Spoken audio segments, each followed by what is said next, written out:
2 दिवस झालं मुंबईसह रायगडमध्ये सुद्धा मुसळधार असा पाऊस पडत आहे। आज देखील अलर्ट दिलेला आहे जिल्ह्यांना अनेक।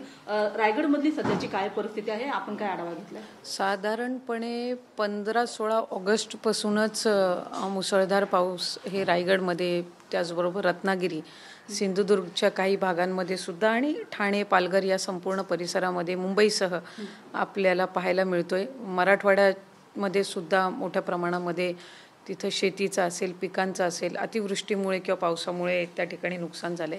रायगडचं पाहता रायगडलाही साधारणपणे 3 दिवस रेड अलर्ट होतं, म्हणजे आजच्या सहित काल रेड अलर्ट होतं, परवाही रेड अलर्ट होतं, पुढचे 2 दिवस ऑरेंज अलर्ट साधारणपणे तिथे आहे। आणि गेल्या 2 दिवसाच्या तुलनेमध्ये आज जरा परिस्थिती तिथे स्थिरतावर झालेली आहे आणि बऱ्याचशा ठिकाणी जिथे पाणी भरलेलं होतं ते सुद्धा काल संध्याकाळी रात्रीपर्यंत ओसरलेलं आहे। 2 ठिकाणी एक थोडं दुर्दैवी असे अपघात झालेले आहेत। एक मुरुडमध्ये एका दरड कोसळून एका महिलेचा मृत्यू तिथं झालेला आहे आणि एक पोलादपूरमध्ये दरड कोसळलेली आहे। सुदैवाने काही जीवितहानी तिथं झाली नाही, काही नुकसान नाही, पण तिथला जो मार्ग आहे तो ते दरड कोसळल्यामुळे थोड्या कालावधीसाठी बंद झाला होता। ती आता सुरळीत करण्याचं काम सुरू आहे। ज्या महिलेचा दुर्दैवाने मृत्यू झाला त्यांना शासनाच्या वतीने जे काही 4 लाखाची आणि अतिरिक्त आणखीन काही मदत आहे त्याचाही आम्ही प्रयत्न करतोय। तिथल्या कुटुंबाशी सुद्धा स्थानिक प्रशासन त्या ठिकाणी सातत्याने संपर्कात आहे। माझं तहसीलदार प्रांतांसोबत सुद्धा तिथे बोलणं झालं आणि ते सुद्धा तिथं प्रत्यक्षात काल दिवसभर तेही तिथे होते। आमच्याही मंत्रिमंडळाच्या कालच्या बैठकीमध्ये ज्यांच्या घरांचं नुकसान झालेलं आहे किंवा शेतीचं नुकसान झालेलं आहे तिथं पंचनामे करण्याचे आदेश दिलेले आहेत। काही गुरांचं नुकसान झाले, गोठ्यांचं जे नुकसान झालेलं आहे, काही जनावरं जी दुर्दैवाने मृत पावलेली आहेत तर त्याचे सुद्धा पंचनाम्याचे आदेश हे शासनाच्या वतीने या ठिकाणी दिले गेलेले आहेत।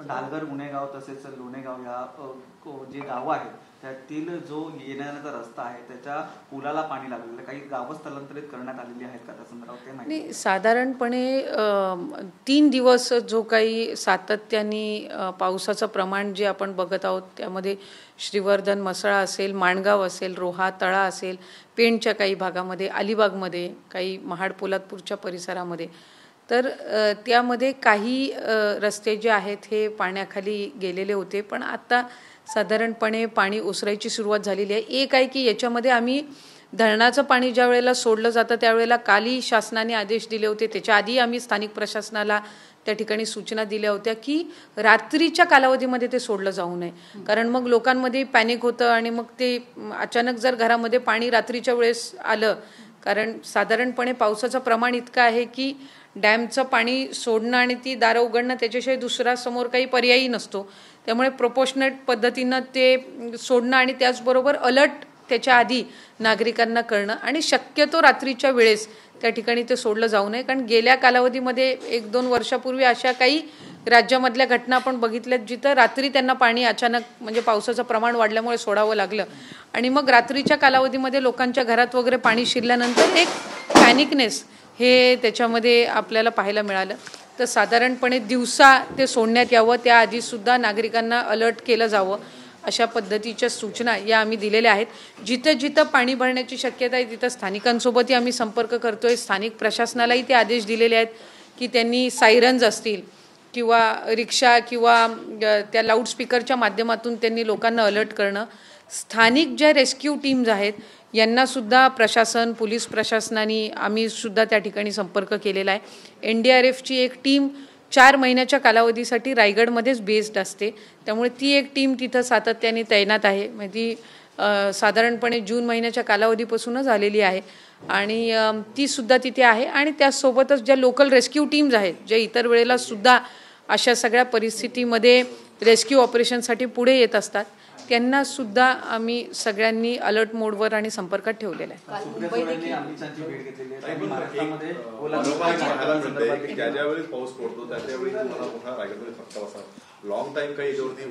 नाही, आता पावसाचं प्रमाण जर आपण बघितलं तर उदाहरणार्थ एक श्रीवर्धन तालुका असेल तिथे 102 mm पेक्षा जास्ती पावसाचं प्रमाण असेल, किंवा आता ज्या वेळेला साधारणपणे 3-4 वर्षाच्या पूर्वी ज्या वेळेला निसर्ग सायक्लोन असेल, तौक्ते सायक्लोन असेल त्यावेळेला सुद्धा तशा पद्धतीचे आम्हाला अलर्ट्स दिले गेले होते. जे काही स्थानिक प्रशासन म्हणून ज्या उपाययोजना करायच्या त्या आम्ही साधारणपणे करत असतो. त्यावेळेला बेस्ड रेस्क्यू टीम्स आमच्याकडे नव्हत्या. म्हणजे NDRFचा बेस कॅम्प किंवा SDRFचा बेस कॅम्प नसायचा. तो त्या 4-5 वर्षापूर्वीचे आम्ही अनुभव घेता गेल्या वर्षीपासून बेस कॅम्प तिथे एक NDRFचा असतो. म्हणजे कुठेही काहीही घटना घडली तर रायगडमध्येच तो बेस कॅम्प असला तर त्वरितच आम्हाला ते रेस्क्यू ऑपरेशन सुरू करता येतात. इतर ज्या स्थानिक रेस्क्यू टीम्स आहेत त्यांनाही आम्ही अलर्ट मोडवर ठेवतो. जसं की ज्या वेळेला काही भागांमध्ये काल पाणी भरलं त्यावेळेला रेस्क्यू टीम्स असतील, त्यांच्या राफ्ट्स असतील, त्या पोचल्या. तिथे लगेचच आम्ही पाणी वाढायच्या आधीच लोकांना स्थलांतरित करून त्या ठिकाणी आणलं. त्यामुळे अशा पद्धतीच्या उपाययोजना करत असतो. शेवटी निसर्ग आहे, नैसर्गिक आपत्ती आहे. आपण लोकांना अलर्ट करणं आणि कमीत कमी जीवितहानी आणि नुकसान होणं ह्या गोष्टीकडे प्राधान्य साधारणपणे देत असतो. आता एक माहितीच्या अधिकारातून एक माहिती समोर आलेली आहे की जवळपास 12,000 पुरुषांनी लाडकी बहीण योजनेचा लाभ घेतलेला आहे. त्याच्यामुळे सरकारला 162 कोटी रुपयांचा चुना लागलेला आहे. मी याआधी सुद्धा अनेकदा या संदर्भामध्ये आम्ही म्हटलेलं आहे की लाडकी बहीण योजनेच्या बद्दल चांगलं आणि वाईट दोन्ही पद्धतीचे ऑब्सेशन्स लोकांना झालेले आहेत. आणि त्याच्यामुळे बऱ्याचशा कालावधी म्हणजे काही ना काहीतरी त्याच्यामध्ये काढायचं आणि ही स्कीम कशी चुकीची आहे तो एक प्रयत्न हा सातत्याने होत चाललेला आहे. आम्ही त्या संदर्भात आधी माहिती दिली की जे आम्हाला IT डिपार्टमेंटनी ही माहितीच्या अधिकारात म्हणजे डिपार्टमेंटनीच दिलेली माहिती आहे. ही काही नव्याने कुठं आलेली माहिती नाही आहे. ज्या वेळेला माहितीचा अधिकार हा डिपार्टमेंट किंवा त्या विशिष्ट विभागाकडनं किंवा त्या संबंधित सेक्शनकडनंच ती माहिती मागवली जात असते. जी आहे वस्तुस्थिती ती माहितीच्या अधिकारातून समोर आलेली आहे. त्याच्यामध्ये काही असं नाही आहे की नव्याने काहीतरी शॉकिंग कुणीतरी शोधून काढलेला आहे. 12-14 हजारचा डेटा हा आम्हाला IT विभागाकडनं मिळालेला आहे. आम्ही त्याचं बायफर्केशन करत आहोत की त्या 12-14 हजारमध्ये अशा महिला आहेत का की ज्या जेन्युइन लाभार्थी आहेत पण त्यांच्या बँकमध्ये अकाउंट्स नव्हते म्हणून त्यांनी त्यांच्या घरातल्या पुरुषाचा अकाउंट दिलेला आहे का, किंवा असे काही आहेत का की ज्यांनी दिशाभूल करून तो लाभ घेतलेला आहे का. याचं सविस्तर बायफर्केशन आल्याशिवाय आपण ते चुकीचंच आहे का योग्यच आहे अशा पद्धतीचा निकष त्या ठिकाणी काढणं हे चुकीचं आहे. नाही, साधारणपणे त्यांना क्रॉस व्हेरीफाय करावं लागेल. शेवटी महिलेचं अकाउंट हे महिलेकडेच असलं पाहिजे.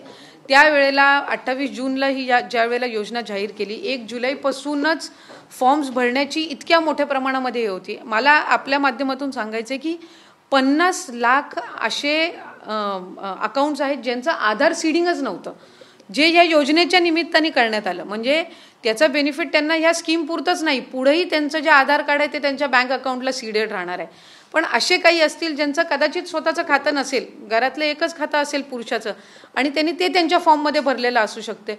काही असे असू शकतात की त्यांच्याकडे तो रॉ डेटा आला आहे पण तो क्रॉस व्हेरीफाय आम्हाला ग्राउंड लेवलला करणं गरजेचं आहे.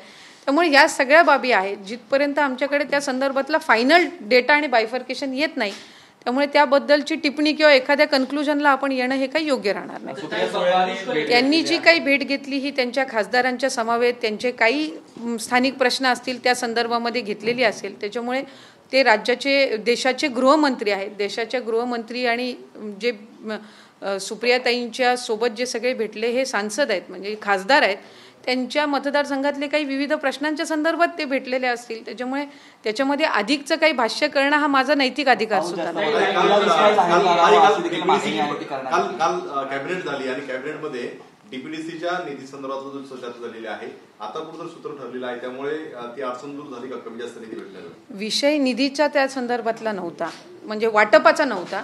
तो त्याचं व्यवस्थित पद्धतीनं नियोजन व्हावं आणि चांगल्या पद्धतीनं त्या स्कीम्समध्ये त्याचा 100% वापर व्हावा हा उद्दिष्ट त्याच्या प्रेझेंटेशनचा होता. आदरणीय राज्याचे मुख्यमंत्री देवेंद्र फडणवीस साहेब आणि दोन्ही उपमुख्यमंत्री काल शिंदे साहेब ठाण्यामधली जी काही परिस्थिती होती म्हणजे आपत्कालीन परिस्थिती होती त्याच्यामध्ये ते पूर्ण वेळ तिथं होते.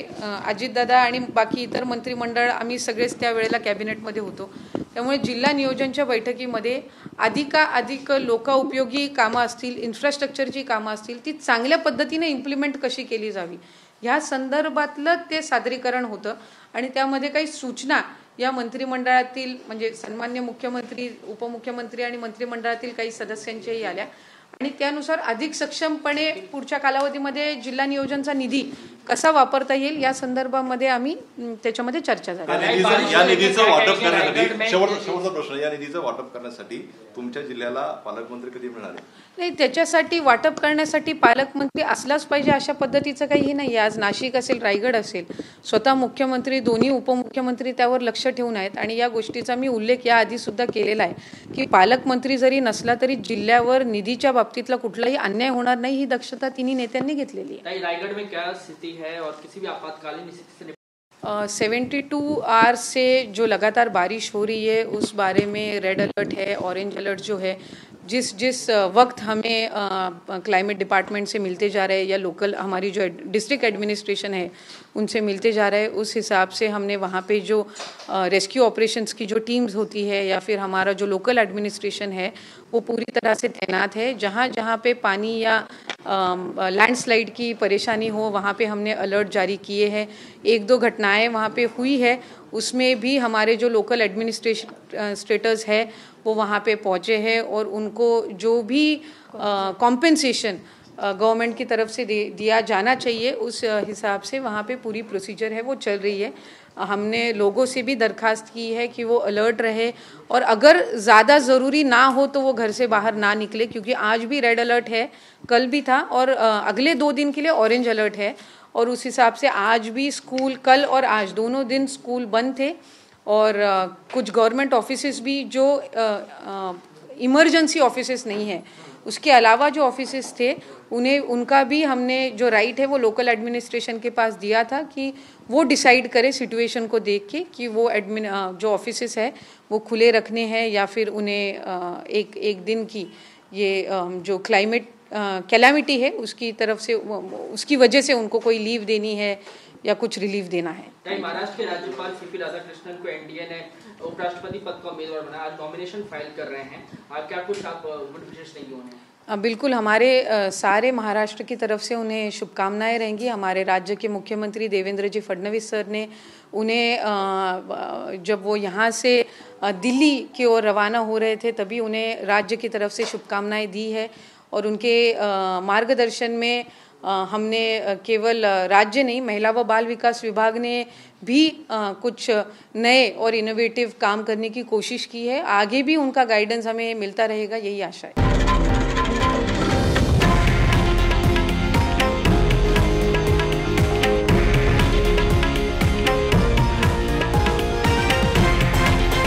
हे आहे देशातील नंबर 1 न्यूज नेटवर्क आणि आपण पाहत आहात TV9 मराठी, एकमेव।